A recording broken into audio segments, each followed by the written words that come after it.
여러분들을 환영합니다. 제가 환영의 뜻으로 꽃다발을 준비해 왔습니다. 가을 분위기를 약간 냈습니다. 지난번에 공룡 이야기까지 했었고요. 이제 오늘은 화석 이야기를 하려고 합니다. 화석들의 창조론 질환 문제를 해결할 때 가장 중요한 증거 중에 하나가 화석입니다. 왜냐하면 화석은 과거에 살았던 생명체들의 흔적을 직접 눈으로 확인할 수가 있기 때문에 이 화석이 오늘날 생명체들과 많이 다르다. 그러면 변한 증거입니다. 그렇죠? 근데 화석이 오늘날 살고 있는 생명체들과 똑같다. 그러면은 변하지 않은 증거입니다. 그러면 변했다면 진화론이 오히려 타당할 거고요. 변하지 않았다면 처음 창조된 모습 그대로이기 때문에 창조론이 더 타당한 겁니다. 그래서 그것을 오늘 확인하게 될 텐데요. 성경 말씀 한 곳 보시겠습니다. 여호수아 4장 6절 말씀인데요. 함께 읽으시겠습니다. 시작. 이것이 너희 중에 표징이 되리라. 후일에 너희 자손이 물어 가로되 이 돌들은 무슨 뜻이뇨 하거든. 지난번에 제가 그랜드 캐년 이야기를 할 때 그때 함께 읽었던 말씀이었습니다. 다시 한번 되새겨보기 위해서 한번 했는데요. 이스라엘 민족이 이집트를 탈출한 다음에 가나안 땅을 가야 되는데 곧바로 가지 못하고 40년 동안 광야 생활을 하다가 뒤늦게 여호수아로 지도자가 바뀌고 여호수아가 이스라엘 민족을 이끌고 가나안 땅을 들어가게 됩니다. 근데 가나안 땅을 들어갈 때 이 요단강이 바로 앞에 놓여 있게 되는데 그 요단강 앞에 백성들이 도착을 했는데 마침 그때 요단이 추수할 시기가 될 때는 언덕에 넘칠 정도로 물이 많아지거든요. 몇 사람이면 그냥 헤엄쳐 건너가면 되지만 지금 20세 이상 싸움에 나갈 만한 사람만 60만 명이기 때문에 거기다 여자 합치면 120만 명, 또 아이들 바글바글 이러니까 한 200만 명 가까운 인구가 이 홍수가 난 강을 건너가야 되는 그런 상황이 된 겁니다. 근데 그때 하나님께서 기적을 베푸셨죠. 어떤 기적을 베푸셨냐면 언약궤를 맨 제사장들이 요단강에 언약궤를 딱 메고 발을 내딛어서 발이 물에 잠기자마자 무슨 일이 벌어진 겁니까? 그랬더니 어떤 분이 물에 젖었어요. 이러더라고요. 근데 그게 아니라 흐르던 강물이 딱 멈춰버린 겁니다. 그렇죠? 그러면 그 위에서 계속 흘러오던 물들은 그 위로 계속 쌓여버리겠죠? 그리고 그 앞에 마른 땅이 쫙 드러난 겁니다. 일단 믿어지십니까? 믿으려고 애를 쓰시죠? 근데 어쨌든 제가 그 얘기를 하려는 건 아니고 강물이 딱 그치면서 마른 땅이 드러나니까 그때 이스라엘 민족이 다 마른 땅을 밟고 요단강을 건너가게 됩니다. 그래서 여기 보면은 온 이스라엘 백성은 마른 땅을 향하여 요단을 건너갔다 이렇게 되어 있는데요. 그 후에 여호수아가 백성들에게 명령을 해가지고 돌들을 강 바닥에 있던 돌 12개를 꺼내 갖고 나와라. 그리고 바깥에 가서 쌓아놔라. 그렇게 명령을 한 후에 그리고 나서 한 말입니다. 다시 한번 읽으시겠습니다. 시작. 이것이 너희 중에 표징이 되리라. 후일에 너희 자손이 물어 가로되 이 돌들은 무슨 뜻이뇨 하거든. 그들에게 이르기를 곧 언약궤가 요단을 건널 때에 요단물이 끊어졌으므로 이 돌들이 이스라엘 자손에게 영영한 기념이 되리라 하라. 나중에 후손들이 이 돌들이 무슨 뜻이에요 하고 물어보면 뭐라고 대답하라는 겁니까? 하나님이 하신 일에 대한 증거다라고 얘기를 해주라는 겁니다. 그 요점이요. 물론 그때 요단강에서 꺼내온 돌이 이 돌은 아닙니다. 그 돌을 찾아냈나 이러시는 분들이 계실까봐 말씀드리는 건데, 제가 이 말씀을 응용을 했습니다. 이 화석에 대해서 함께 한번 읽어보시겠습니다. 시작. 후일에 너희 자손이 물어 가로되 이 화석들은 무슨 뜻이뇨 하거든 뭐라고 대답을 해줘야 된다는 거겠습니까? 똑같습니다. 이 화석들은 하나님이 하신 일에 대한 증거다라고 가르쳐줘야 된다는 겁니다. 근데 그게 왜 그래요 하고 또 따지고 들면 자세하게 설명해 줘야 되잖아요. 그래서 오늘 이제 화석이 왜 하나님이 하신 일에 대한 증거인지를 알려드릴 텐데요. 중요한 요점은 이겁니다. 여러분, 화석은요, 절대로 진화의 증거가 아닙니다. 화석은 무엇에 대한 증거냐면 하나님께서 종류대로 창조하셨다는 창조의 증거일 뿐만 아니라 대홍수 심판과 같은 사건의 증거들입니다. 그래서 이제 왜 그러한지를 이제 오늘 일일이 다 이제 확인을 이제 시켜드릴 텐데요. 여러분, 하나님께서 맨 처음에 종류대로 따로따로 다 만드셨다라고 성경에 기록되어 있습니다. 그래서 종류대로 창조하신 이후로 지금까지 크게 변한 게 없습니다. 이 화석들은요. 이제 그걸 보여주고 있고, 창세기 6장, 7장에 홍수에 관한 기록이 있는데 함께 읽으시겠습니다. 시작. 내가 홍수를 땅에 일으켜 무릇 생명의 기식 있는 육체를 천하에서 멸절하리니 땅에 있는 자가 다 죽으리라. 땅 위에 움직이는 생물이 다 죽었으니 곧 새와 육축과 들짐승과 땅에 기는 모든 것과 모든 사람이라. 성경 창세기 기록이 옳다면 지금 우리가 살고 있는 이 지구는 수천 년 전에 전 세계적인 홍수를 겪었습니다. 그럼 그때 하나님께서 창조하신 생명체들이 번성해 있다가 그 홍수 때 다 휩쓸려서 죽게 되겠죠. 거의 대부분은 파괴됩니다. 그렇지만 그 일부는 남아서 화석으로 남아있게 되거든요. 그래서 이 화석들이 종류대로 창조되었고 대홍수 때 그 홍수 심판에 의해서 파묻혀서 화석이 된 거다라는 것을 이제 오늘 확인하시게 될 텐데요. 화석은 이제 영어로 fossil 이렇게 얘기하고요. 한자 말로는 돌처럼 변한 것이다. 뭐 이런 뜻입니다. 그래서 생명체가 살다가 이렇게 그 흔적을 남긴 것들을 화석이라고 하는데, 직접 이렇게 흔적이 남은 것도 있지만 이 발자국들이 남는 경우도 화석이라고 말하기도 합니다. 그런데 이 화석들이 변해온 증거다라고 주장하는 것이 진화론이고, 변하지 않았다는 증거다라고 주장하는 것이 창조론입니다. 화석은 보통 퇴적암이라고 하는 암석 속에 대개 들어 있습니다. 이제 퇴적암이라는 것은 어디서부턴가 실려와서 쌓인 것을 의미하거든요. 그래서 이제 그런 속에 생명체들의 화석이 들어 있게 되는데, 이제 이런 화석들을 실제로 이제 발굴을 하는 겁니다. 그런데 이제 도대체 이런 화석들이 만들어지려면 이제 어떤 일이 일어나야 되느냐 하는 겁니다. 어떤 물고기나 이런 것들이 화석으로 변하려면 어떻게 돼야 되는 거냐 하는 건데요. 이제 보통 사람들이 화석에 대해서 학교에서 진화론만 교육받았기 때문에 화석에 대한 오해들을 참 많이 합니다. 이제 그 중에 하나가 뭐냐면요. 화석은 우리들 주변에서 쉽게 만들어질까요? 그렇지 않습니다. 여러분, 화석이 우리들 주변에서 쉽게 만들어지는 것이 아닙니다. 예를 들어 물고기가 물속에서 살다가 죽은 후에 이제 실려오는 흙들에 의해서 이렇게 파묻히고 나면 오랜 기간 동안 느린 퇴적에 의해서 화석으로 변할 거냐? 이런 일은 일어나지 않습니다. 여러분, 만약에 이런 식으로 화석이 만들어지는 거라면 지금 현재 한강, 금강 밑바닥에는 화석들로 가득 차 있어야 됩니다. 그렇죠? 근데 사실 강 밑바닥에는 화석들이 있나요, 없나요? 전혀 없습니다. 그러니까 화석은 이렇게 일반적인 오랜 세월 동안 느린 퇴적에 의해서는 만들어지지 않습니다. 그럼 화석은 어떻게 해야 만들어지는 거냐면 어느 날 갑자기 에구에구 뭐 이래야 만들어집니다. 갑작스럽게 매몰이 되는 상황에서 대개 화석이 만들어지게 됩니다. 그래서 이 어떤 물고기가 죽은 후에 부패와 분해에 의해서 없어져 버릴 것이냐 아니면 화석으로 남을 것이냐 하는 것은 조건의 문제입니다. 근데 보통 일반적으로 천천히 파묻히는 상황에서는 화석이 안 됩니다. 그 이유가 뭐냐면 우리들 살고 있는 이 주변에는 자그마한 미생물들이 우리가 죽기를 기다리고 죽은 후에는 이것을 다 분해시켜버리고 썩어버리게 만듭니다. 그래서요, 여러분, 일반적으로 화석은 좀 값이 비싸거든요. 그래서 화석이 값이 비싸다 그랬더니 어떤 분이 야, 화석을 캐러 다니기는 힘들고 만들어보자 이래가지고 집 앞마당을 포크레인으로 파고 시장에서 이것저것 다 사와가지고서 파묻어 놓으면 시간 지나면 화석이 돼 있을까요? 없어질까요? 썩어서 없어져 버립니다. 그래서 보통의 경우는요, 이 생명체들이 파묻히거나 노출되면 다 썩어서 분해돼서 없어져 버리지 화석이 안 됩니다.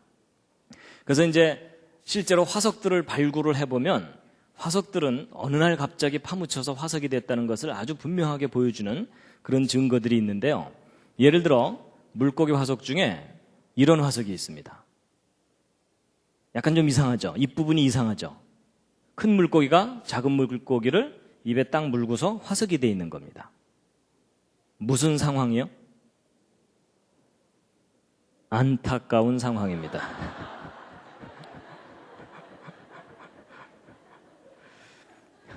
이 딱 물고서 삼키지는 못하고 그냥 죽었으니 얼마나 안타까운 상황입니까? 그런데 이거 참 신기하다 이렇게만 생각하실 게 아니고 어떻게 하면 저런 장면으로 화석이 남을 수 있을까를 한번 생각해 보시기 바랍니다.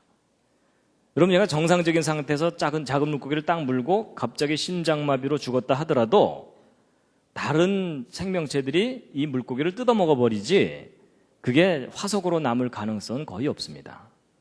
그러면 어떻게 하면 저런 장면으로 화석이 남을 수 있겠느냐? 갑자기 파묻혀야 됩니다. 그러니까 이걸 딱 물고서 삼킬 겨를도 없이 그냥 꽉 눌려갖고 화석이 돼야만 가능하다는 거죠.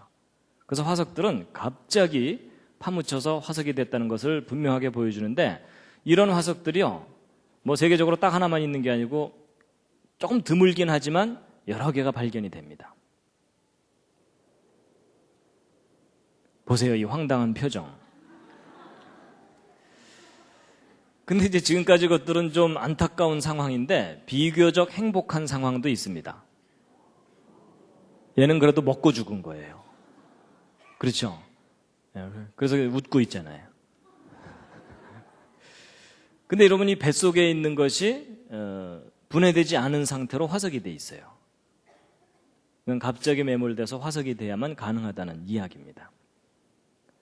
그리고 이 몽골 지방에서 발견된 공룡 화석인데요, 이 왼쪽에 있는 육식 공룡이 오른쪽에 있는 초식 공룡의 앞다리를 물고서 화석이 되어 있는 장면입니다. 이것도 갑자기 파묻혀야만 저런 상황이 벌어질 수 있다라는 겁니다. 그리고 이제 공룡 화석이 발견됐는데 심장의 그 위치와 그 흔적이 남아있을 정도로 화석이 되어 있는 겁니다. 보통은 이 뼈 같은 것은 오랫동안 보존될 수 있지만 살이나 내장 같은 것들은 아주 쉽게 상해하고 분해되어 버리기 때문에 여간에서 오랜 세월 동안 느리게 화석이 된 거라면 그런 흔적이 남아있을 수가 없습니다. 근데 이렇게 심장의 그 위치와 그 흔적이 식별이 될 정도로 남아있다는 얘기는 갑자기 매몰돼서 빠르게 화석이 됐다는 것을 강하게 뒷받침해 줍니다. 그리고 이것은 이제 익룡인데요, 익티오사우루스라고 하는 건데 지금 새끼가 뒤에 하나 이렇게 붙어 있는데 이게 지금 어미의 뒤를 따라서 헤엄치고 있는 것이 아니라 새끼를 조기 분만한 형태라고 보고 있습니다. 그래서 어미가 갑작스럽게 죽을 상황이 되면 이 생명을 어떻게 해서든 살리려고 조기 분만을 하는 그런 경우가 있다고 하거든요. 그래서 이 장면은 그런 장면이라고 좀 분석을 하고 있습니다. 그렇다는 얘기는 역시 이것도 갑자기 이제 파묻혀서 죽게 되는 상황에서 이제 이와 같은 상황으로 화석이 됐을 거다라고 보고 있습니다. 그 다음에 이제 이것은 뱃속에 5마리 새끼가 들어있는 상태로 화석이 된 건데요. 이렇게 생생하게 화석이 남는 경우가 좀 드물기는 한데 어쨌든 이 상황도 갑자기 파묻혀야 되는 거지, 얘가 죽고 나면 노출되고 다른 생명체들이 뜯어먹기 때문에 이렇게 온전하게 보존되는 일이 쉽지가 않습니다. 이것은 이제 육지동물인데 쌍태를 벤 상태로 화석이 되어 있는 겁니다. 이것도 역시 갑작스러운 메모를 보여주는 것이고요. 그 다음에 잠자리 같은 것도 쟤네들이 죽고 나면은 개미들이 막 뜯어가기 바쁩니다. 그렇죠? 근데 저렇게 선명하게 화석으로 남을 수 있는 것은 죽은 후에 곧바로 메모리 됐기 때문에 다른 동물들이나 다른 생명체들이 분해를 안 시킨 그런 장면이라고 볼 수 있고요. 그 다음에 해파리 같은 것들도 아주 쉽게 그 분해가 되는데 해파리까지도 화석으로 남아있는 경우가 있습니다. 그리고 이제 화석들을 발굴했을 때 또 다른 특징 중에 하나가 뭐냐면 조금 전까지 보여드린 건 그래도 비교적 보존 상태가 양호한 건데 대개 등치가 큰 동물의 화석 같은 경우는 심하게 뒤틀려 있거나 부서져서 화석으로 발견됩니다. 여러분, 동물들이 보통 죽게 되면은 이 뻣뻣한 상태로 이렇게 돼 있고 오랜 세월 동안 서서히 퇴적층에 파묻혔다면 그냥 뼈가 그 상태 그대로 화석으로 남아 있어야 되거든요. 근데 이렇게 심하게 뒤틀려 있는 상태로 화석이 발견되는 것은 이 동물들이 파묻힐 때 심한 압력을 받으면서 파묻혔다는 것을 보여주는 겁니다. 그러니까 정상적인 상태로 죽은 것은 아니라는 거죠. 그리고 이 물고기 보세요. 얘가 전공이 발레가 아닙니다. 근데 심하게 휘어져 있죠. 그렇죠? 그렇다는 것은 이 물고기가 역시 심한 압력을 받으면서 파묻힌 것을 나타내 주는 거다라는 것입니다. 그리고 또 이제 화석이 발견되는 또 다른 특징은 뭐냐면 대규모로 집단적으로 발견되는 겁니다. 그래서 미국 네브라스카 지방에 가보면은 9천여 마리 정도로 추정되는 낙타, 코뿔소, 멧돼지 이런 것들이 한꺼번에 파묻혀서 화석이 돼 있습니다. 쟤네들이 죽기 전에 반상회를 했을까요? 그럴 리가 없습니다. 그러니까 저렇게 서로 다른 동물들이 한꺼번에 수천 마리가 집단적으로 매몰되어 있다는 것은 저 동물들을 한꺼번에 휩쓸어다가 매몰시킬 정도의 큰 사건이 일어났었다는 것에 대한 증거입니다. 맘모스들도 집단으로 발견되고요. 그 다음에 보통 이제 박물관에 가보면 화석들이 전시가 돼 있거든요. 근데 보통 사람들은요, 저거 고사리 화석이네 이러면서 이제 종류만 구별을 하고 지나갑니다. 그렇죠? 근데 여러분 이런 화석들을 유심히 보면은 어떤 특징이 있냐면 고사리 화석의 잎이 잘 펼쳐진 상태로 화석으로 발견되는 경우가 많습니다. 그 얘기는 뭐냐면 보통 고사리들이 죽은 다음에는 이파리가 오므라들면서 시들죠. 근데 저렇게 쫙 펼쳐져서 화석이 발견된다는 얘기는 살아있는 상태에서 그대로 매몰됐기 때문에 저렇게 펼쳐진 상태로 화석으로 발견된다는 뜻입니다. 그러니까 오랜 세월 동안 서서히 파묻힌 게 아니라는 얘기죠. 그리고 이건 이제 암모나이트라고 하는 그 조개 종류의 이제 화석인데요. 그 암몬 조개가 작은 건 요만하지만요, 큰 거는 이렇게 큰 것도 있습니다. 저런 거 하나 잡으면 동네 잔치할 수 있습니다.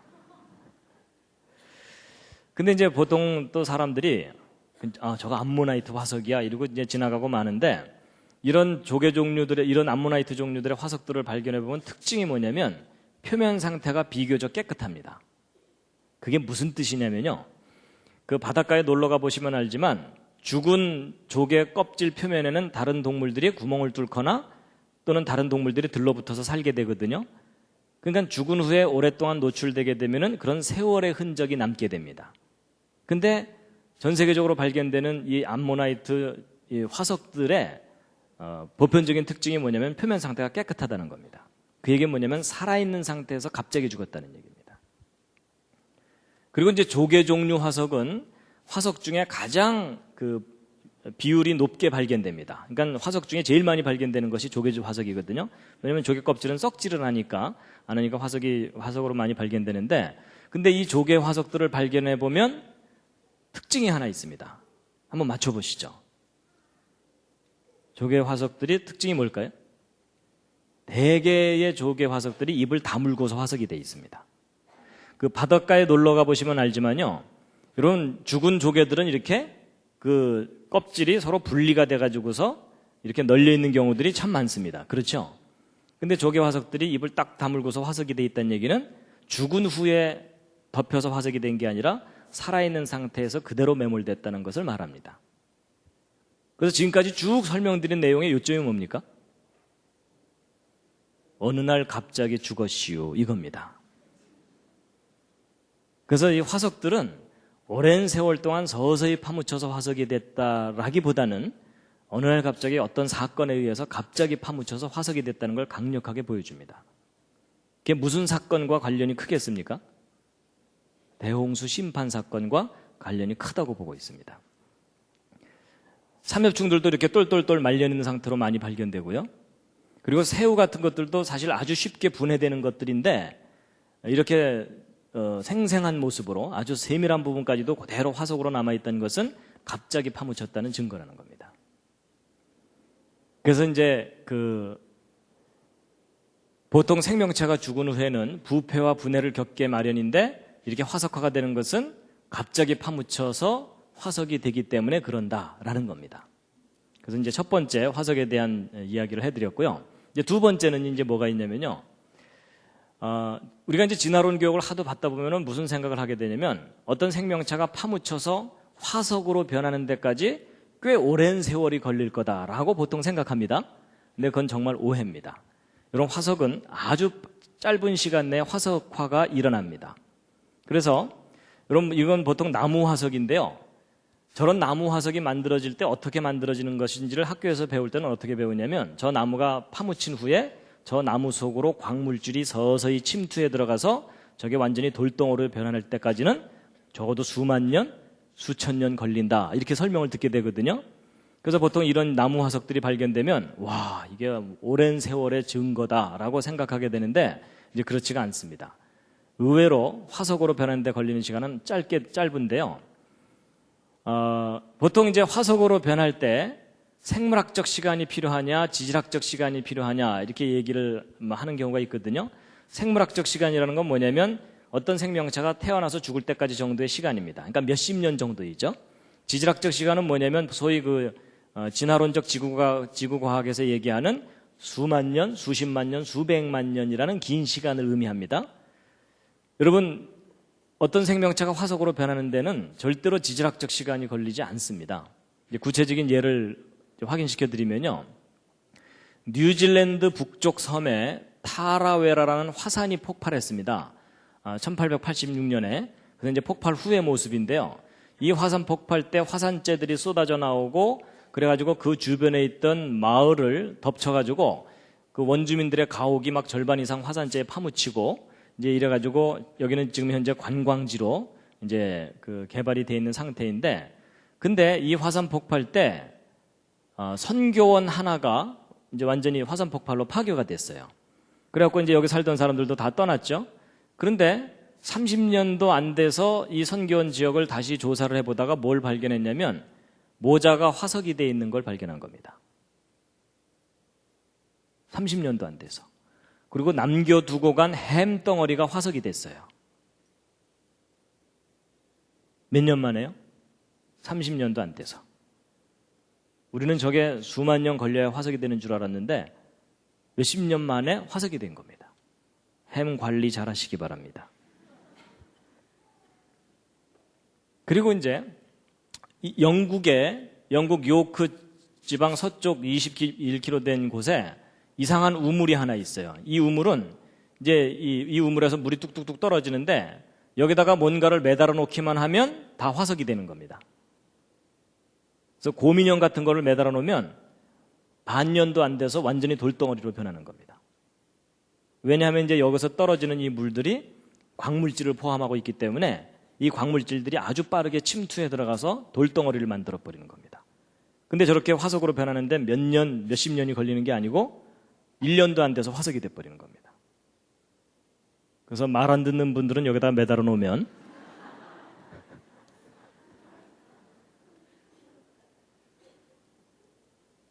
그리고 이것은 이제 1980년에 서부 텍사스에서 발견한 카우보이 장화거든요. 근데 지금 사람 뼈가 이 속에 들어있어요. 그러니까 신발을 신은 채로 죽은 사람이겠죠? 그런데 이 뼈가 화석이 돼 있는 거예요. 그래가지고 도대체 이 신발 언제 만든 건지 수소문을 해서 알아보았더니 1936년도에 설립된 회사가 만든 신발인데 1950년대 초에 수제품으로 만든 신발이라는 걸 확인했어요. 그럼 이 신발 만든 지 30년 된 거잖아요. 그렇죠? 근데 그 신발을 신은 사람의 뼈가 화석이 돼 있는 거예요. 그러니까 화석은 절대로 수만 년 걸려야만 만들어지는 게 아니라는 겁니다. 그리고 이제 이런 나무가 통째로 화석이 된 것을 보통 규화목이라고 얘기를 합니다. 그래서 이런 규화목 이런 것들이 생기려면 엄청난 오랜 세월이 걸릴 거다라고 생각을 하는데 그래서 이제 미국 워싱턴의 스미소니언 박물관 앞에 이 규화목이 이렇게 전시되어 있고 그 밑에는 2억 년 전에 나무가 화석이 된 거다 이렇게 얘기를 해요. 근데 놀라운 사실이 호주에서 발견된 건데 물레방아가 통째로 화석이 되어 있는 게 발견됐어요. 그럼 이 물레방아가 구석기 시대 물레방아냐? 아닙니다. 저 물레방아는 만든 지 100년도 안 됐는데 화석이 된 거예요. 그래서 아마도 여기 살았던 사람들이 떠나고 여기서 흐르는 물이 광물질을 포함하고 있었기 때문에 이 물레방아를 통째로 화석화를 만들어 버린 거예요. 그래가지고 이제 이 내용이 호주에서 발행되는 창조론 관련 잡지가 있거든요. 그 잡지에 이 사진과 함께 기사를 실었어요. 그랬더니 어떤 독자가 자기가 찍은 사진과 함께 편지를 보내온 겁니다. 이 편지 내용이 뭐냐면 자기가 15년 전에 여기를 방문해서 자기도 참 신기해갖고 기념사진을 찍은 거랍니다. 근데 자기가 15년 전에 찍은 사진하고 최근에 찍은 사진을 두 개를 비교해보면 물레방아 한두 칸이 화석화가 더 진행된 것을 알 수 있다. 뭐 이런 내용의 편지예요. 그러니까 화석화는 지금도 진행되는데 어쨌든 100년도 안 됐는데 물레방아가 통째로 화석이 되는 거예요. 그러니까 큰 나무가 화석화되는데 별로 오랜 시간이 걸리지 않는다는 겁니다. 그리고 좀 이 아저씨가 손에 하나 뭐 하나 들고 있는데 이게 오렌지가 화석화가 된 겁니다. 근데 100년도 안 돼서 화석화가 된 것을 발견했어요. 그리고 이 진화론 지질학자들이 아주 골머리를 앓는 것 중에 하나가 있습니다. 그게 뭐냐면 다지층 나무 화석이라고 하는 건데 이게 뭐냐면 지층은 분명히 수평으로 이렇게 쌓여 있는데 그 지층을 뚫고서 나무가 화석으로 발견되는 겁니다.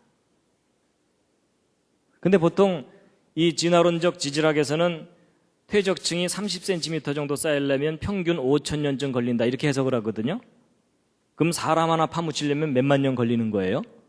그러면 여기 이 사람 높이에 비교해보면 이 나무 수십만 년, 그러니까 여기 있는 이 퇴적층의 두께는 수십만 년 걸려서 쌓였다고 해야 되잖아요. 근데 그 수십만 년이라는 세월을 뚫고서 나무가 화석으로 되어 있는 거예요. 근데 여러분 이게 말이 안 되잖아요. 그렇죠? 저 나무가 수십만 년 동안 살아있을 수도 없고 수십만 년 후에 푹 와서 박힌 것도 아니고 결국 이게 이 퇴적층이 쌓이는데 수십만 년 걸린 게 아니라는 얘기입니다.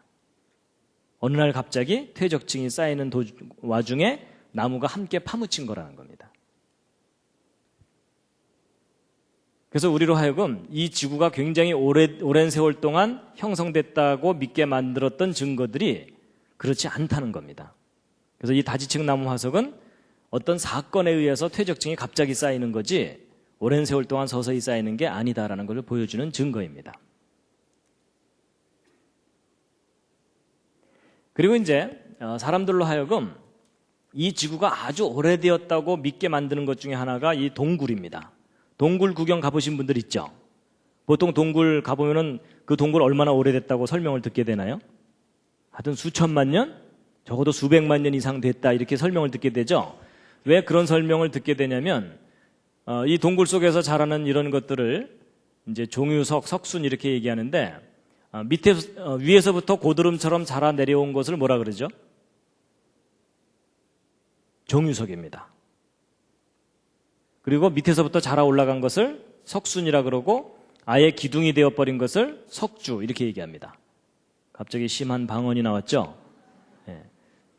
근데 이제 이런 종유석이나 석순 같은 것들이 형성되는데 아주 오랜 세월이 걸린다고 보통 배우게 되는데 왜냐하면 여러분 요 끄트머리에서 물방울이 똑똑똑 떨어지면서 이 거대한 석순이 만들어지려면 굉장히 오랜 세월이 걸렸을 거다라고 생각하기 때문입니다. 근데 여러분 종유석이나 석순이 그렇게 오랜 세월 동안 걸려서야만 만들어지는 게 아닙니다. 미국에서 실제 이제 관찰된 건데요. 링컨 기념관 지하에 자란 종유석입니다.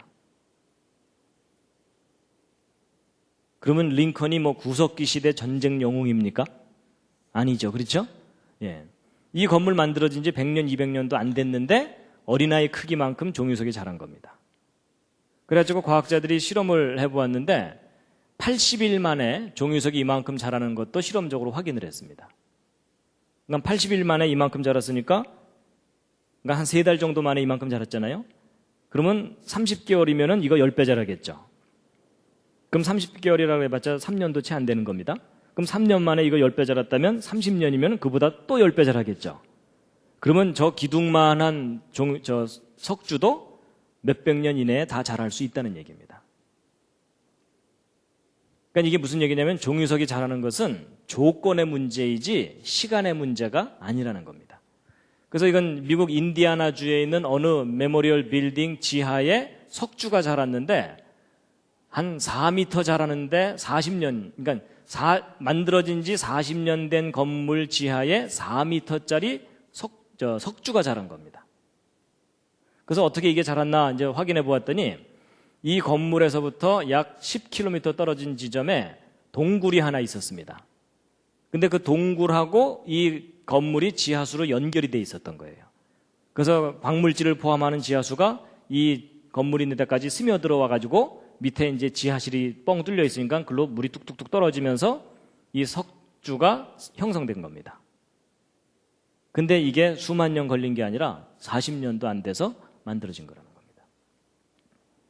그래서 이제 이런 동굴의 종이석 같은 것들은 어떻다라고 보고 있냐면, 여러분 전 세계적인 대홍수 같은 그런 사건이 있게 되면 지구 전체가 완전히 물로 덮여 있다가 이제 대륙이 다시 솟아 올라오게 되면은 물이 쭉 빠지게 되잖아요. 그렇죠? 그러면 광물질을 포함하는 그 물들이 빈 틈이나 이런 데 뚝뚝뚝 떨어지게 됩니다. 그럼 광물질을 풍부하게 포함하고 있던 그 물들이 아주 빠른 시간에 종이석들을 성장시키는 겁니다. 근데 소스가 무한정 있는 게 아니기 때문에 시간이 지나고 나면 자라는 속도가 느려지게 되겠죠. 그래갖고 처음에는 성장 속도가 빠르다가 시간이 지나면서 소스가 떨어지면 성장 속도가 갑자기 줄어들게 되죠. 그럼 오늘날에는 거의 안 자라게 됩니다. 기껏해야 물방울 똑똑 떨어지는 정도밖에 안 자랄 거 아니에요. 근데 이제 오늘날 물방울 똑똑 떨어지는 이런 속도로 이 거대한 종이석이 자랐을 거다라고 생각하니까 이게 굉장히 오랜 세월 동안 자란 것처럼 잘못 해석되고 있다는 뜻입니다. 그래서 여러분 사람도요, 태어난 이후에 쭉 자라다가 더 이상 안 자라게 되죠. 그래서 성장이 거의 멈춘 20대의 청년이 1년에 기껏해야 1mm 자라니까 그럼 1년에 1mm 자랐는데 이 사람이 지금 170cm니까 170cm까지 자라려면 몇 년 걸렸다고 해야 돼요? 1700년. 뭔가 잘못 계산한 거 아시겠죠? 그래서 종이석이 항상 느리게만 자란다면 정말 이런 동굴들이 막 수백만 년 이상 된 거겠지만, 종이석은 조건에 따라 빨리 자랄 수도 있고 느리게 자랄 수도 있다는 겁니다. 그래서 우리가 그동안 굉장히 오랜 세월 동안 자랐을 거라고 생각했던 동굴들도, 오랜 세월 동안 형성되었을 거라고 생각했던 동굴들도 사실은 아주 짧은 기간 내에 형성될 수 있다라는 얘기입니다. 그 다음에 이제 산호도 마찬가지입니다. 산호도 아주 오랜 세월 동안 느리게 자란다고 알려졌는데 실제로 어떤 증거들이 발견되냐면요, 바다에 빠진 신발 위에 산호가 자란 겁니다. 이게 로마 시대 군화가 아닙니다. 몇십 년도 안 된 신발 위에 산호가 자란 겁니다. 그래서 산호도 조건만 주어지면 아주 빨리 자랍니다. 그래서 실제 이 물속에서 산호가 자라는 것을 직접 관찰을 한 것인데요, 이 부분이 얼마 시간 지나지 않아서 막 새로운 산호들이 갑자기 막 생겨나고 빨리 자라는 것을 확인할 수 있었던 겁니다. 그래서 산호가 자라는 것도 조건의 문제이지 오랜 시간이 걸려야만 된다는 게 아닙니다. 그래서 지금까지 이제 설명드린 내용을 또 다시 정리를 해드리면, 어떤 생명체가 죽은 후에 화석으로 변하려면은 생물학적 시간으로도 충분합니까? 지질학적 시간이 걸려야만 됩니까? 예, 생물학적인 시간만으로도 충분히 화석으로 변할 수 있다라는 것을 이제 말씀을 드렸습니다.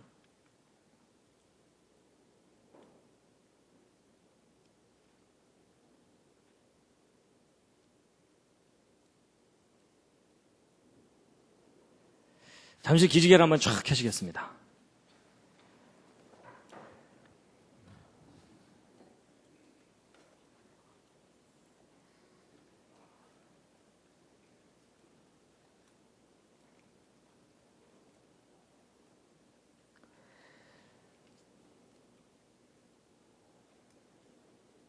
좌양좌하셔서 옆에 있는 분 안마를 좀 해드리겠습니다.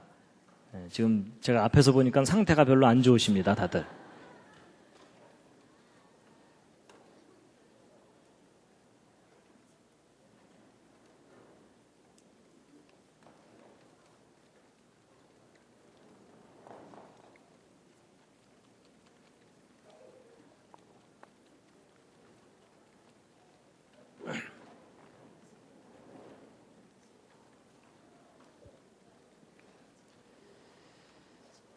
예, 반대로도 해주시고요. 반대로도. 혼자 계신 분들은 혼자서라도 좀 이렇게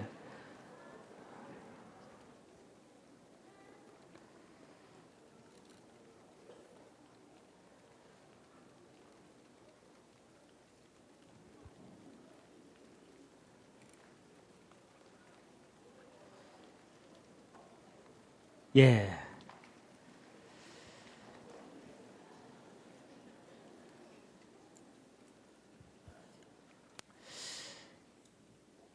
자, 그 다음에 이제 오늘은 공부를 하는 시간입니다.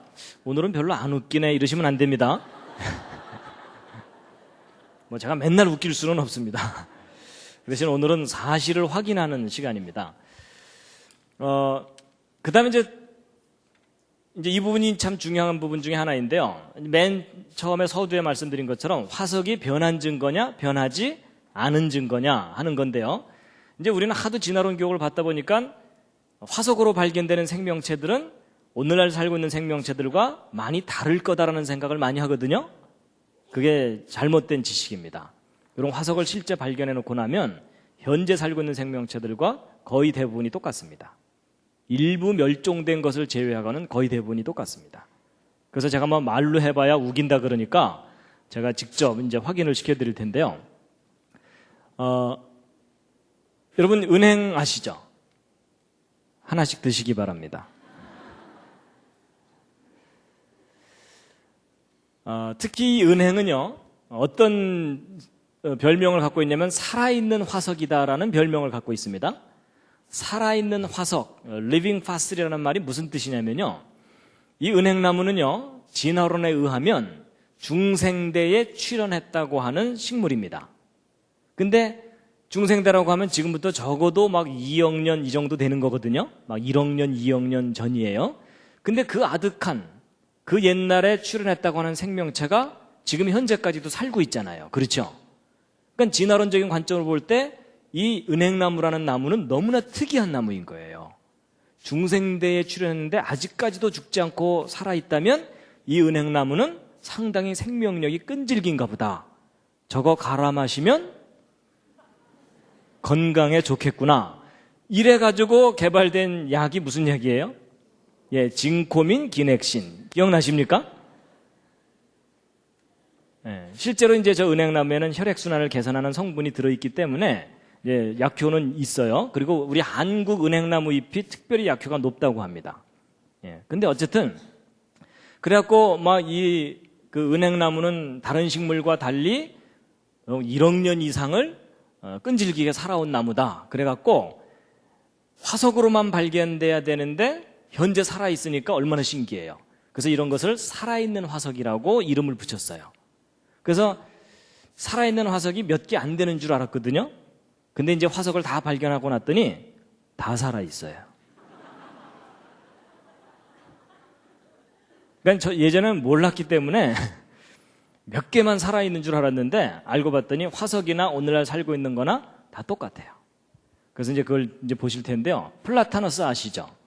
플라타너스도 이제 다양한 잎 모양을 가지고 있는데 그게 다 이렇게 화석으로 다 발견되는데 화석이나 오늘날 살고 있는 플라타너스나 똑같아요. 그냥 플라타너스예요.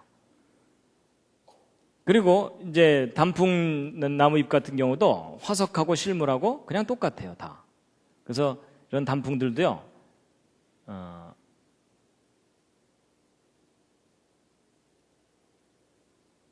화석하고 실물하고 똑같고요. 그 다음에, 제가 파일을 좀 다른 걸 열어야 되겠습니다.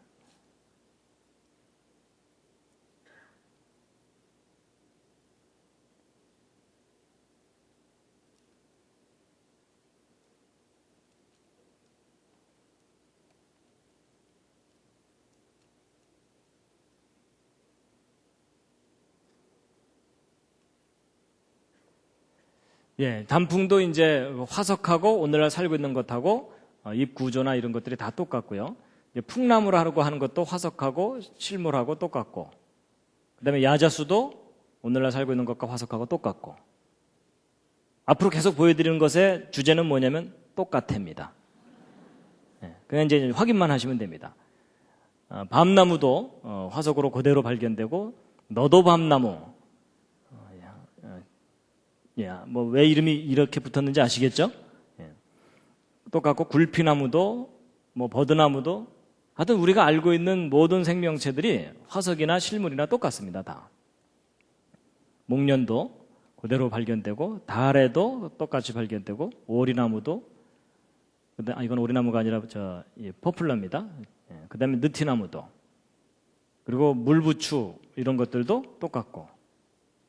그러니까 화석이나 오늘날 살고 있는 거나 다 똑같습니다. 고사리류도 똑같고, 뭐 진화됐다는 증거가 없어요. 다 똑같아요.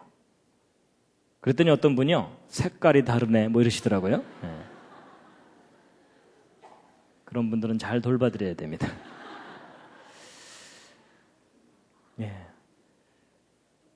그 다음에 이제 이 파인 종류인데 그것도 화석하고 오늘날 살고 있는 게 똑같고요. 그 다음에 이제 호박 아시죠? 그죠? 준보석이죠. 저건 나무의 진액 같은 것들이 굳어져서 이제 화학 변화를 일으켜갖고 저렇게 딱딱하게 굳어져갖고 이제 보석 취급을 받는 건데, 이런 곤충들이 이제 그 속에 들어가 있는 경우가 많습니다. 그래서 보통 이런 이 곤충들은 진화 순서상 무척 주동물이기 때문에 대부분 고생대쯤에 출현했다라고 보고 있거든요. 그래서 이제 고생대, 중생대 살았던 곤충들의 그 흔적을 볼 수 있다라고 하는 거예요. 그래서 이건 개미인데요. 개미가 호박 속에 들어있는 겁니다. 그래가지고 이렇게 호박 속에서 발견되는 이런 개미들은요, 진화론에서 연대를 매겨놓기를 막 중생대, 고생대 이래갖고 막 몇천만 년, 1억 년, 2억 년 막 이렇게 연대를 매기는 것들인데, 이 호박 속에 들어있는 개미하고 오늘날 똑같은 개미가 살고 있는 거예요. 이건 개미인데 좀 모양새가 이상하죠? 언뜻 보기에 상당히 원시적인 개미처럼 보이시죠? 요게 머리 부분이고 요게 이제 뒷부분인데, 그래서 이제 이게 카리브해 쪽하고 도미니카 이쪽에서 발견되는 호박 속에 들어있는 아주 특이하게 생긴 개미입니다. 그래서 이름도 이렇게 붙여놨거든요. 읽기도 힘든데. 근데 이게 오늘날 살고 있는 게 발견됐어요. 그러니까 얘가 화석으로, 이렇게 호박 속에서 화석으로 발견되면 수억 년이에요. 근데 여러분, 얘가 고집도 세지 어떻게 진화를 안 했을까요? 왜 저런 일이 발생하냐면요, 바로 이제 이런 겁니다. 지금은 교통과 통신이나 이런 게 발달했기 때문에 지구 이쪽에서 발견된 것이 인터넷에 올라가면 다른 곳에서 바로 볼 수 있죠. 근데 이게 요즘 얘기지, 그 이전에는 여기서 발견된 지식이 지구 반대편으로 건너가려면 상당히 시간이 걸려요. 그렇죠? 그러니까 지구 이쪽에서 사는 사람은 화석만 발견하고 살고 있고, 지구 이쪽에 살고 있는 사람은 실물만 보고 살고 있는 거예요. 그러니까 이쪽에서 화석만 발견한 사람들은 참 모양도 희한한 것이 참 원시적이네 이러면서 살고 있었던 거예요. 근데 나중에 이제 지구 반대편에서 실물이 살고 있는 것을 확인해 봤더니 그놈이 그놈이에요. 그러니까 전혀 변하지 않았고 일단 진화가 안 됐어요. 그렇죠? 그리고 똑같은 종류가 그대로 살고 있고. 그러니까 지식이 충분하지 않았을 때에 오해를 했었던 겁니다. 그래서 호박 속에 들어있는 곤충하고 지금 살고 있는 것하고 비교를 해보면 날개 무늬까지 똑같아요. 부채벌레목에 해당되는 이런 것들도 호박 속에서 이렇게 발견되는데 오늘날 똑같은 게 늠름하게 이렇게 살고 있고. 그래서 이 독일 학자 중에 한 분인 요아킴 쉐븐이라는 이분은요, 평생 동안 뭐만 연구하시냐면 똑같아 이것만 연구하세요. 그래서 사람들한테 알려주는 거예요. 화석이나 오늘날 살고 있는 거나 똑같다는 거예요. 변한 것도 하나도 없고 처음 창조하신 모습 그대로다. 대벌레라는 것도 있습니다. 꼭 나뭇가지처럼 생겨갖고 그 곤충이 아닌 것처럼 보이다가 갑자기 움직이는 뭐 그런 거거든요. 이 대벌레라는 곤충도 호박 속에 그대로 발견되고, 나방도 그대로 발견되고, 나방은 나방이고 나비는 나비고, 벌은 벌이고, 바퀴벌레도요. 화석으로도 그냥 바퀴벌레예요. 그 다음에 이제 스코르피언 플라이라 그래서 이 꼬리에 그 전갈 같은 꼬리를 갖고 있다 그래서 이제 붙여진 이름인데, 화석이나 오늘날 살고 있는 거나 그냥 똑같아요. 모기도, 벼룩도요. 벼룩 화석도 발견됩니다. 거미도, 잠자리도. 그 다음에 이건 올챙이 새우라 그래가지고요. 야, 그거 참 희한하게 생겼네. 올챙이처럼 생긴 새우다. 이래가지고 이거 처음 화석 발견됐을 때 2억 년 전에 살았었던 참 이상한 새우다. 이랬거든요. 근데 살고 있는 게 잡혔어요. 스웨덴, 헝가리. 실제 살고 있는 모습입니다, 이게. 그러니까 얘가 살아서 발견됐기에 망정이지 화석으로 발견됐으면 얘도 2억 년이 되는 거예요. 우리나라에서도 살고 있는 게 확인됐고요. 그 다음에 이건 민물새우인데요. 이 민물새우 화석은 화석으로 발견됐을 때는 막 고생대 페름기와 석탄기 암석 속에서 발견되는 2억 1,500만 년에서 3억 5천만 년 전에 살았던 새우다 뭐 이랬거든요. 근데 호주 남쪽에 태즈메니아 섬이라는 섬이 있는데 그 섬의 300m 높이의 산 개울에서 살고 있는 게 잡혔어요. 좀 더 숨어 있지. 잡혔어요. 뭐 새우도 가재도 게도 그냥 오늘날 살고 있는 거나 화석이나 똑같습니다. 다. 해마도요. 해파리도 그렇고 불가사리도 그렇고 하나님이 처음 창조하신 모습 그대로입니다. 다. 화석은 변한 증거가 아닙니다. 악어도 그렇고 투아타라라고 하는 것도 그렇고 뱀도 그렇고요. 박쥐도 똑같고 화석이나 오늘날 살고 있는 거나 그냥 다 박쥐예요. 그래서 그럼 화석들은 오늘날의 생명체들과 모습이 많이 다른가 아니면 똑같은가? 같습니다. 변한 증거가 아닙니다. 자, 그 다음에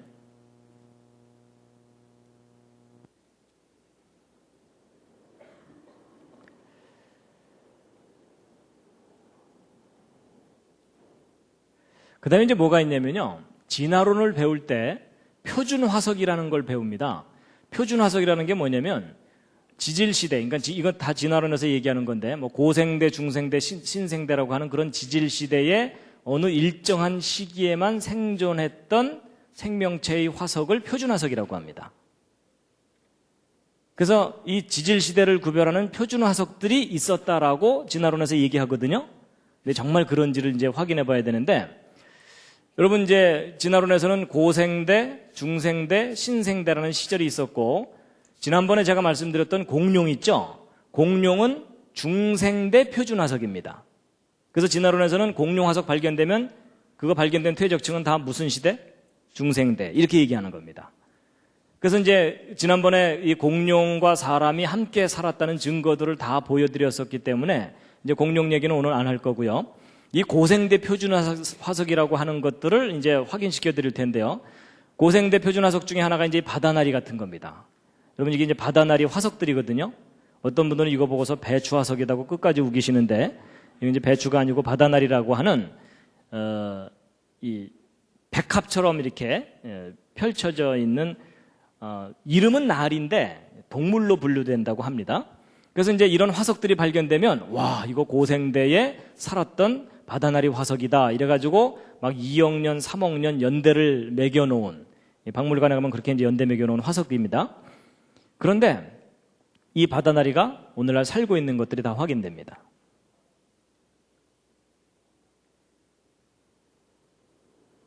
그러면 보세요. 이거 화석으로 발견되면 막 몇 억 년 연대를 매기는 건데 오늘날 살고 있잖아요. 그러면 이게 정말 몇 억 년 전부터 살았었다면 지금도 이렇게 살고 있는 걸 보면 계속 살아왔다는 얘기죠. 그렇죠? 그러면 사실 이 바다나리가 지금부터 100만 년 전에도 화석이 될 수가 있고 1000만 년 전에 화석이 될 수도 있고 10,000년 전에 화석이 될 수도 있고 그렇잖아요. 근데 보통 이런 바다나리 화석이 발견되면은 대부분은 다 중생대, 고생대 이렇게 연대를 매기고 막 1억 년, 2억 년 연대를 매기는 겁니다. 근데 문제는 2억 년 전에 살았다고 하는 바다나리나 오늘날 살고 있는 바다나리나 그냥 바다나리예요. 그리고 이제 암모나이트도 마찬가지입니다. 이 암모나이트도 고생대 이제 이건 고생대의 바다 이러면서 상상도를 막 그린 것인데 이 암모나이트와 사촌쯤 되는 것이 앵무조개입니다.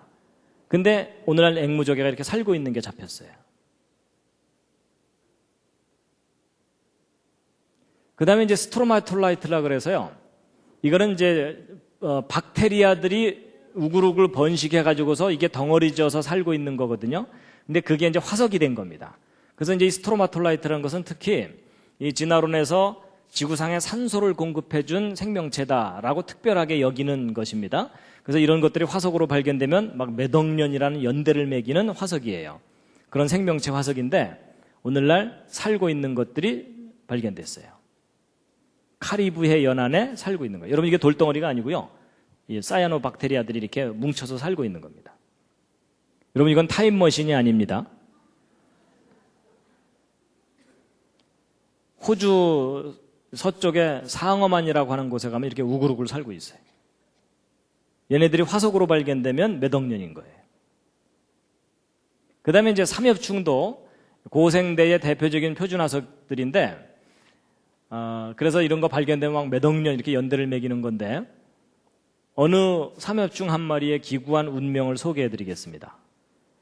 여러분, 미국에서 발견된 발자국 화석인데 맨발자국이 아니라 샌달자국입니다. 그러니까 샌달을 만들어 신을 정도의 지혜를 가진 인간이 살았다는 증거겠죠? 근데 이 샌달 자국 뒷부분에 뭔가 하나 밟혔는데 그거 확대해서 헤쳐보니까 삼엽충 한 마리가 지그시 깔려 있는 거예요. 그 다음에 이제 이건 삼엽충과 아주 유사한 어떤 생명체를 표본을 만들어 놓은 거거든요. 근데 이런 모든 증거들로 볼 때 삼엽충이 몇 억 년 전에 살았던 그런 표준화석이 아니라는 겁니다. 그러니까 이제 보세요. 그동안 진화론에서 표준화석이라고 했던 생명체들이 그 시대에만 살았던 게 아니라 지금도 살고 있어요. 그렇죠? 그러면 이런 생명체들은 어떤 시대를 결정하는 화석들이 아닌 거예요. 더군다나 몇 억 년 전에 살았다고 하는 생명체나 오늘날 살고 있는 생명체나 모양이 똑같아요. 그럼 진화했다는 증거입니까? 진화하지 않았다는 증거입니까? 진화하지 않았다는 증거입니다. 그리고 근본적으로 몇 억 년 전에 살았다고 하는 말이 거짓입니다. 그리고 이제 특히 이제 많은 사람들에게 진화를 믿도록 만들었던 결정적인 역할을 하는 화석들이 몇 가지가 있어요. 이제 그 중에 하나가 바로 이 실러켄스 화석입니다. 여러분, 이 실러켄스 화석은 진화론에서 얘기할 때 6,500만 년 전에 살았던 양서류의 조상이 되는 물고기다라고 많이 사람들에게 얘기했었고 지금도 그렇게 주장하고 있는 생명체거든요. 근데 이제 얘가 왜 양서류의 조상이라고 그렇게 이해되었냐면, 여러분, 그 어류가 양서류로 진화를 하려면 지느러미가 다리로 변해야 되죠. 물 바깥으로 나와야 되니까. 근데 지느러미가 다리로만 변해야 되는 게 아니고, 여러분, 물속에 들어있다가 물 바깥으로 나오면 몸무게가 갑자기 무겁게 느껴지는 거 혹시 아세요? 수영장에서 물속에 들어있다가 바깥으로 나오면 몸이 무겁게 느껴지죠? 왜냐면 물은 부력이 있기 때문에 몸을 가볍게 해주는 성질이 있거든요. 근데 물 바깥으로 나오면 몸무게가 확 늘어나기 때문에 자기 체중을 유지하기 위해서 지느러미가 다리로만 변해야 되는 게 아니라 그 속에 뼈가 생겨야 돼요. 그런데 이 실러켄스 물고기 화석을 발견해 놓고 나서 조사해 봤더니 이 앞지느러미 쪽에 뼈가 들어있는 거예요. 이 물고기는 어류인데 양서류로 진화하려고 물속에서 열심히 걷는 연습을 해갖고 속에 뼈가 생기는 건가 보다. 이렇게 설명을 하니까 진화의 증거처럼 여겨지잖아요. 그렇죠? 그래서 그런 식으로 지금도 학교에서 설명하고 양서류의 조상 물고기다 이러면서 진화의 증거로 설명을 했거든요. 그런데 잡혔어요.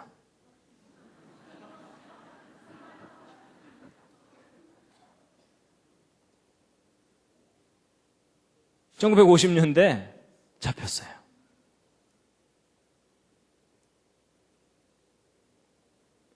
근데 놀랍게도 6,500만 년 전에 살았다고 하는 모습 그대로. 일단 진화한 거예요, 안 한 거예요? 진화한 증거가 전혀 없는 거예요. 그렇죠? 그래서 처음에는 이쪽에서만 잡히다가요, 이 아프리카 동쪽에서만 잡히다가 요즘은 이제 인도네시아 쪽에서도 잡혀요. 근데 화석하고 똑같아요. 전혀 진화의 증거가 아니에요. 그러니까 아주 이게 웃기는 게 뭐냐면요, 이 유럽에 있는 학자들은 진화론을 너무 믿었기 때문에 이런 거 화석 발견하고 나서 이게 6,500만 년 전에 살았던 양서류의 조상이야 이러고 있었거든요. 근데 그와 똑같은 시간에 아프리카 쪽에서는 원주민이 오늘도 한 마리 잡았어 이러면서 먹고 살고 있는 거예요.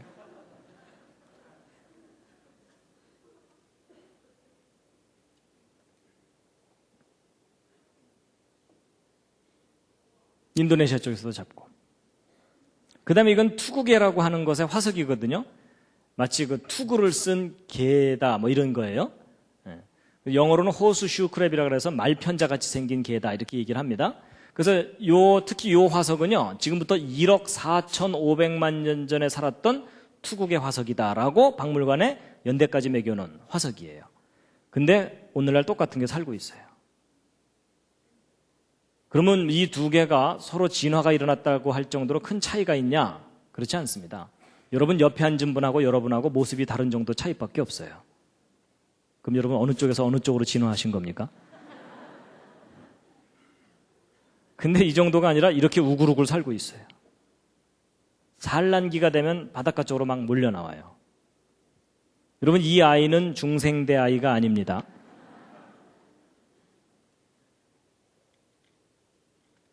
막 이렇게 우글우글 살고 있어요. 그리고 이제 더 기가 막힌 증거들도 있는데요. 뭐냐면 1912년에 미국 오클라호마주에 있는 어느 탄광 근처에서 벌어진 일인데 고생대 석탄기 퇴적층에서 채굴된 석탄 덩어리 속에서 쇠그릇이 나왔어요. 이건 너무 황당하죠? 여러분, 이 고생대 석탄기면요, 척추동물 초기 단계의 그 양서류 정도 살고 있었던 시절이에요. 진화론에 의하면. 그러면 개구리들이 쇠그릇을 만들어 사용했다. 뭐 이렇게 우겨야 되나요? 그래가지고 이 석탄 덩어리에서 이 쇠그릇이 나왔는데 적어도 쇠그릇을 만들 정도면은 지능이 뛰어난 인간이 존재했다는 뜻이에요. 맞죠? 그래갖고 이제 이게 도저히 사람들이 안 믿을 것 같으니까 그거 발견한 사람들이 진술서를 쓴 거예요. 요거 그대로 이제 번역한 게 이겁니다. 1912년도에 석탄 덩어리 한 개를 큰 쇠망치로 깨트렸어요. 근데 이 쇠단지가 석탄 조각에 자국을 남기면서 떨어져 나온 거예요. 그래서 이거 도대체 어떻게 된 건가 추적해 보았더니 그 근처 오클라호마 광산에서부터 나온 것임을 발견한 거예요. 어떻게 고생대 석탄 속에서 쇠그릇이 나올 수 있냐는 거죠. 그래서 이런 걸 뭐라 그러냐면 영어로는 out of place artifact인데 이게 무슨 뜻이냐면 여러분 이런 쇠그릇은 인간만이 만들 수 있잖아요. 그렇죠? 근데 진화론에 의하면 인간은 신생대 끄트머리쯤 출현한 거거든요. 그러니까 사실 이런 쇠그릇은 신생대 끄트머리 퇴적층에서만 발견돼야 돼요. 맞죠? 근데 얘가 여기서 발견되지 않고 여기서 발견됐으니까 제자리에서 발견된 게 아니라 딴 자리에서 발견된 거잖아요. 그렇죠? 그래서 이제 이렇게 out of place라는 이런 표현을 해가지고서 이제 말하는 겁니다. 그러니까 쉽게 얘기하면 제정신 나간 물건이다. 그 뜻입니다. 진화론대로라면 여기서 발견돼야 되는데 왜 여기서 발견됐냐 이거죠. 근데 여러분 저런 증거는 딱 하나만 발견돼도 진화론의 기본 틀이 다 무너져 버립니다. 맞죠? 그런가 하면 중생대 백악기, 공룡 살았다고 하는 시대의 퇴적층 속에서 망치가 발견되고요. 1934년에 미국 텍사스주의 런던이라는 지역에서 발견된 겁니다. 이 망치가 발견된 퇴적층이 바로 이 퇴적층이거든요. 약간 붉은색의 이 석회암 퇴적층인데 거기서 망치가 발견된 거예요. 처음 발견됐을 때의 모습이 이거고 이걸 탁 깨트렸더니 망치가 들어있는 거예요. 그래서 이 부분이 쇳덩어리고 여기가 자루가 끼어져 있는. 그러면 공룡들이 망치를 만들어서 서로 싸웠다 뭐 이래야 되나요? 그것도 아닌 겁니다. 근본적으로 이렇게 고생대, 중생대, 신생대라는 시대를 매겨놓은 이 자체가 근본적으로 잘못됐다는 뜻입니다. 그러면 이제 이런 증거가 나오면요, 사람들은 의심을 하게 되거든요. 누군가가 조작한 거 아니냐, 이럴 수 있죠. 그래가지고서 이제 이 망치 일부분을 떼어내서 성분 분석을 해봤는데요. 여러분, 사람마다 지문이 있는 것처럼 이 금속들은요, 제조 과정에 따라서 내 성분도 달라지고 구조도 다르거든요. 그래서 그 구조와 성분을 분석해보면 이 쇳덩어리는 어떤 방법으로 만들어진 거다라고 추정할 수가 있습니다. 이제 제가 학부 때 전공이 금속공학이라서 이제 이 부분은 좀 어느 정도 아는데, 여러분 보통 이 오늘날 만들고 있는 철 속에는 염소라는 게 들어있질 않습니다. 근데 이 중생대 백악기 퇴적층에서 발견된 이 망치는 이 철 속에 염소가 꽤 많이 들어있어요. 염소가 들어있다 그러니까 이제 어떤 분들이 당황을 하시더라고요. 그걸 어떻게 산채로 다 넣나. 근데 매 하는 그 염소 말고 그 화학 성분 중에 그 염소 성분이 있는데, 근데 그 보통 그 철을 만들 때는요, 철광석을 탄소로 태워버리면서 만들기 때문에 염소가 들어가는 과정이 없어요. 오늘날 만드는 철들은. 그래서 이 쇠망치는 뭔가 오늘날 만드는 방법과 다른 방법으로 만들어진 거예요. 그러니까 누군가가 오늘날 조작하려고 집어넣은 게 아닌 거예요. 그래서 이것은 아마도 지난번 제가 그 그랜드 캐년 얘기할 때 고생대 퇴적층이 사실은 노아 홍수 전반부에 형성된 퇴적층이라고 말씀드렸죠. 그래서 이 고생대 퇴적층 속에서 이 쇠단지가 쇠그릇이 나오고 이런 걸로 봐서 아마 저런 것들이 홍수 이전 사람들의 유물일 가능성이 높다라고 보고 있습니다. 그 다음에 이제 더 놀라운 것은 지난번에 말씀드렸는지 모르겠지만 공룡 화석 발견되는 퇴적층 속에서 사람 뼈가 발견된 겁니다. 그것도 사람의 완벽한 뼈 10명의 뼈가.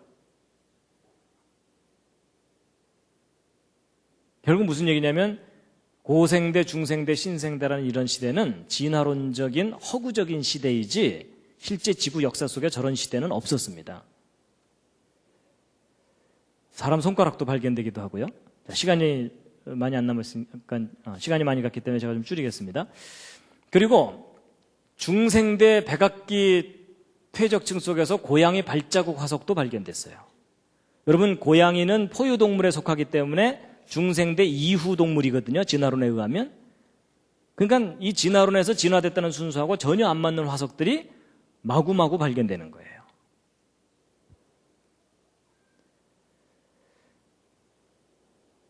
자, 이제 보통 진화론에서는요, 무척추동물에서 척추동물로 진화를 했고, 이 척추동물 중에서도 어류가 먼저고, 그 다음에 양서류, 파충류, 조류, 포유류 이렇게 진화했다고 합니다. 그래서 보통 진화하는 순서를 무척추에서 척추동물로, 척추동물 중에 어류, 양서류, 파충류 거쳐서 포유류나 조류로 진화했다고 하는데, 왜냐하면 대략 퇴적층에서 그 비슷한 순서로 화석들이 발견되거든요. 비교적 밑에 퇴적층에서는 어류 쪽이 많이 발견되고 위에 퇴적층에서는 포유류가 발견되고, 그래서 퇴적층 속에서 이렇게 순서대로 발견되는 것은 옛날에는 이 무척추동물과 어류들이 있었고 최근에 척추동물이, 그러니까 포유동물이 진화해서 생겨난 것 아니냐, 그렇게 해석할 수 있지 않느냐, 이제 이렇게 볼 수 있는데, 여러분 잘 보세요. 진화론에서 진화됐다고 하는 순서를 잘 보시면 저게 혹시 무슨 순서인지 아시겠어요? 이 생명체들이 살고 있는 서식지의 높이 순서입니다. 제가 무슨 말을 하려는 건지 짐작하시겠죠? 그렇죠? 이게 무슨 얘기냐면 전 세계적인 대홍수가 일어나면 이 모든 생명체들이 한꺼번에 이제 휩쓸려서 바다 쪽으로 쌓이겠죠. 그러면 얘네들이 살고 있는 높이에 비례해서 대충 파묻히겠죠. 결국 그 얘기라는 겁니다. 그러니까 대홍수 때 파묻힌 순서를 진화의 순서로 착각을 한 거라는 얘기입니다.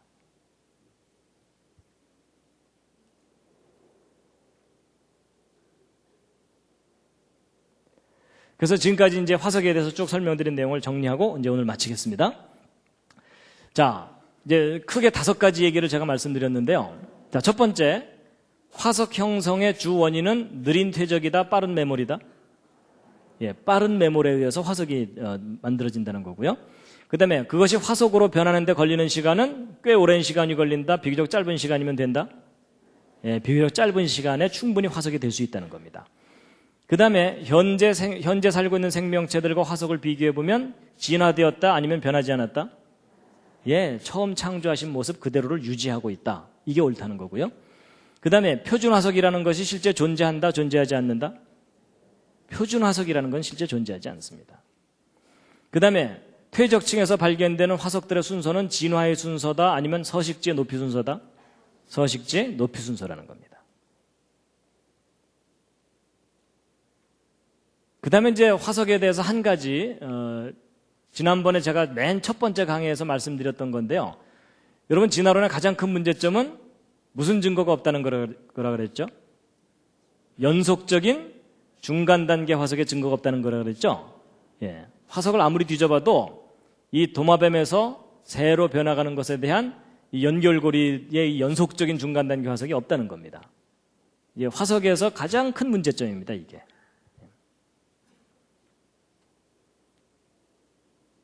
그래서 지금 학교에서 생물이 진화됐다라고 가르치고 진화의 증거가 마치 화석들인 것처럼 가르치지만 실제 이렇게 화석들을 확인해 보면 결코 진화의 증거가 아닙니다.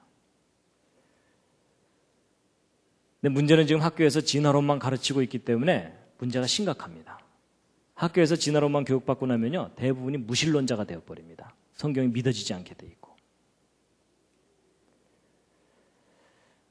자, 다시 한번 읽으시겠습니다. 시작. 후일에 너희 자손이 물어 가로되 이 화석들은 무슨 뜻이뇨 하거든 뭐라고 대답하셔야 된다고요? 일단 제일 간단한 대답은 하나님이 하신 일에 대한 증거다. 근데 그 하나님 하신 일이 크게 두 가지예요. 뭐예요? 창조에 대한 증거이고 대홍수와 같은 심판의 증거다라는 겁니다.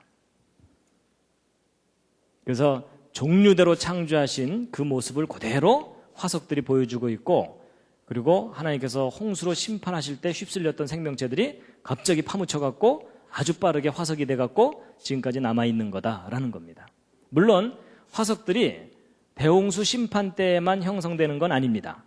대홍수 이후에도 지구상에 격변이 여러 차례 있었기 때문에 그런 격변 속에서도 화석은 계속 만들어집니다. 근데 어쨌든 화석은 오랜 세월 동안 서서히 만들어지는 게 아니라 어느 날 갑자기 격변에 의해서 파묻혀서 화석이 되는 거다라는 겁니다. 그래서 화석은 절대로 시간의 증거가 아니라 사건에 대한 증거입니다. 사건. 그래서 지금부터 4300년 전에는 홍수로 심판을 하셨는데 하나님께서 다시는 물로 심판하지 않으실 거다라고 말씀을 하셨습니다. 그래서 이제 오늘은 이제 화석에 대해서 여러 가지 이야기들을 해드렸습니다. 도움이 좀 되셨습니까? 마지막 꽃다발입니다.